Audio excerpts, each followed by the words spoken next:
communism at the end of the day. So who do you blame? Do you blame those who are the high net worth earners, those people who earn a lot of money, and who perhaps get a lot of tax breaks, or those who are in public policy, government policy, those who are making the rules as we go?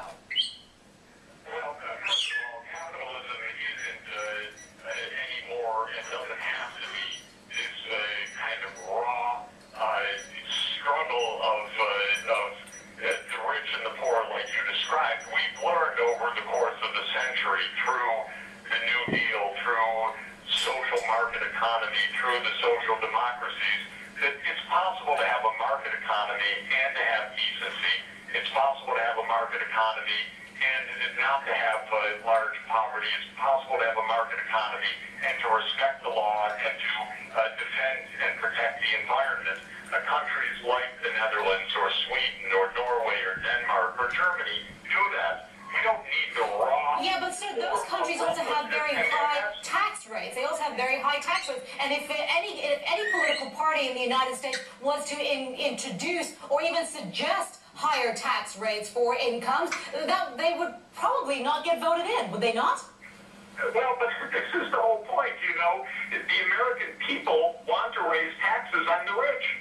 But the politicians in America don't do it, not because the public is against it, but because the rich pay for their campaigns. That's the corruption of American democracy. That's not intrinsic to capitalism. That's a particular feature of a corrupted political system. And so what many of us are saying is we need a politics that isn't in the hands of the super rich and isn't in the hands of the corporate lobbies. That's not too much to dream of. Many countries around the world behave more decently, don't have the poverty that America has the top 1% paying more. This isn't utopianism. This isn't communism. This is just normal democracy, which has gone awry in the United States because the rich and the powerful have gained too much power in the United States. This is not the way it is in Denmark or the Netherlands or Germany or Sweden. And we need a bit of that social responsibility, a bit of that accountability.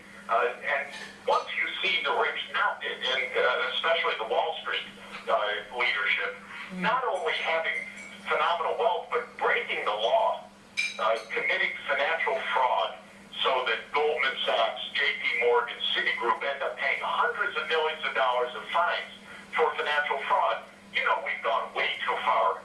It's time to regain democracy. That's what this is about. It's not an attack on the market economy. It's a call for decency and democracy once again. All right, Jeffrey Sachs, thank you so much for your time, sir. And again, we are continuing to show those live pictures there of Zuccotti Park as the people await any word now from a judge in New York to see if they can actually go back in there and continue their protest and their movement against Wall Street. Well, coming up next, the Arizona Congresswoman, Gabrielle Giffords. Well, she finds her voice again in her first interview since she was